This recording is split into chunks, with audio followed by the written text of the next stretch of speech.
Kali ini kita akan melanjutkan pembacaan kita yang terambil dari kitab Imamat pasal 14 ayat 19 sampai 38.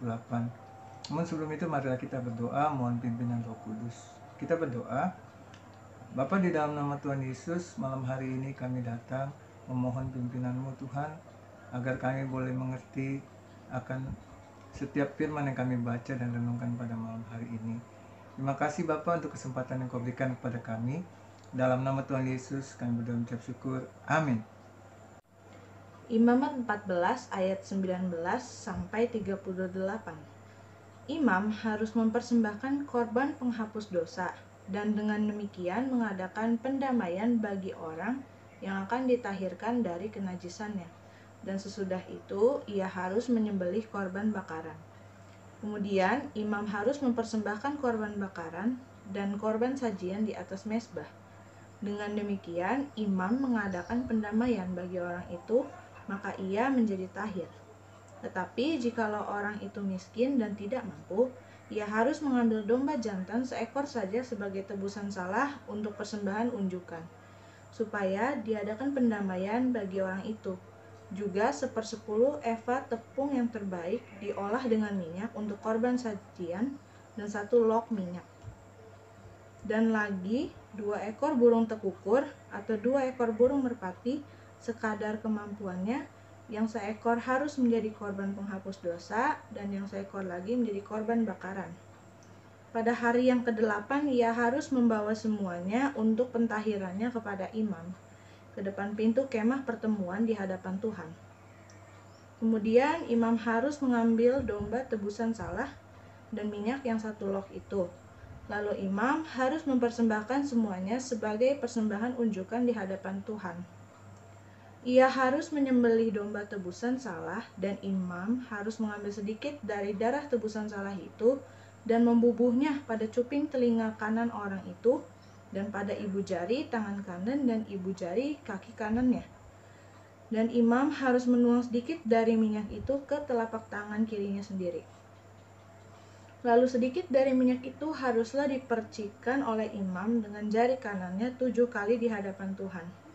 Kemudian imam harus membubuhkan sedikit dari minyak itu pada cuping telinga kanan dari orang yang akan ditahirkan, pada ibu jari tangan kanannya dan pada ibu jari kaki kanannya, di tempat mana bubuhi darah tebusan salah itu.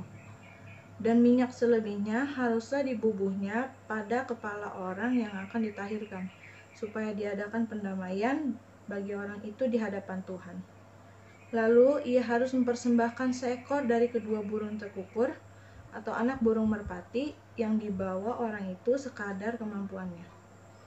Yang seekor sebagai korban penghapus dosa dan yang seekor lagi sebagai korban bakaran, di samping korban sajian. Dengan demikian, imam mengadakan pendamaian bagi orang yang akan ditahirkan di hadapan Tuhan. Itulah hukum tentang pentahiran orang yang kena kusta yang tidak mampu. Tuhan berfirman kepada Musa dan Harun, apabila kamu masuk ke tanah Kanaan yang akan kuberikan kepadamu menjadi milikmu, dan aku mendatangkan tanda kusta di sebuah rumah di negeri milikmu itu, maka pemilik rumah itu harus datang memberitahukannya kepada imam. Ada kelihatan seperti tanda kusta di rumahku.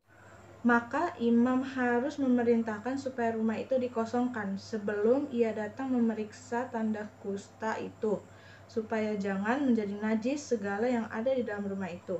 Dan sesudah itu barulah imam datang untuk memeriksanya. Kalau menurut pemeriksaannya, tanda pada dinding rumah itu merupakan lekuk-lekuk yang kehijau-hijauan atau kemerah-merahan warnanya, yang kelihatan lebih dalam dari permukaan dinding itu. Imam harus keluar dari rumah itu, lalu berdiri di depan pintu rumah dan menutup rumah itu 7 hari lamanya.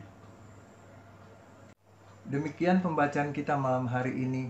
Firman Tuhan berbicara tentang penyakit kusta, di mana di sini dikatakan dengan demikian imam mengadakan pendamaian bagi orang yang akan ditahirkan di hadapan Tuhan. Itulah hukum tentang pentahiran seorang yang kena kusta yang tidak mampu. Dalam bacaan ini, tugas imam sangat penting untuk menjadi wakil Tuhan, untuk menolong umat kembali dikuduskan dari sakit kustanya, sehingga umat juga harus membawa beberapa hal di hadapan imam seperti domba atau burung dan minyak, tepung, dan itu harus dibawa, dan itu dilakukan menjadi sesuatu yang dapat mentahirkan si penderita kusta itu sendiri. Dan tugas imam lah melakukan semuanya itu.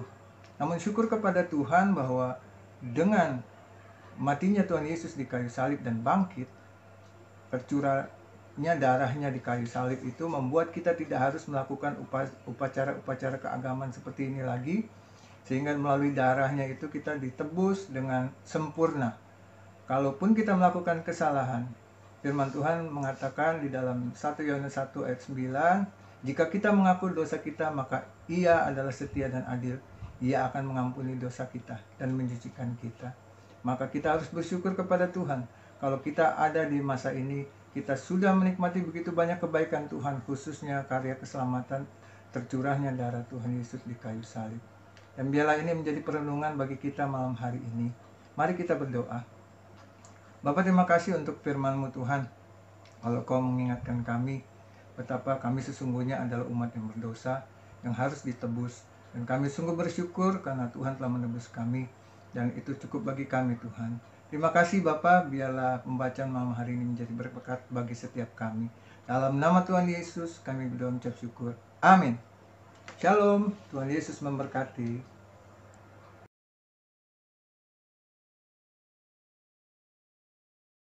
Firman-Mu pelita bagi kakiku, terang bagi jalan.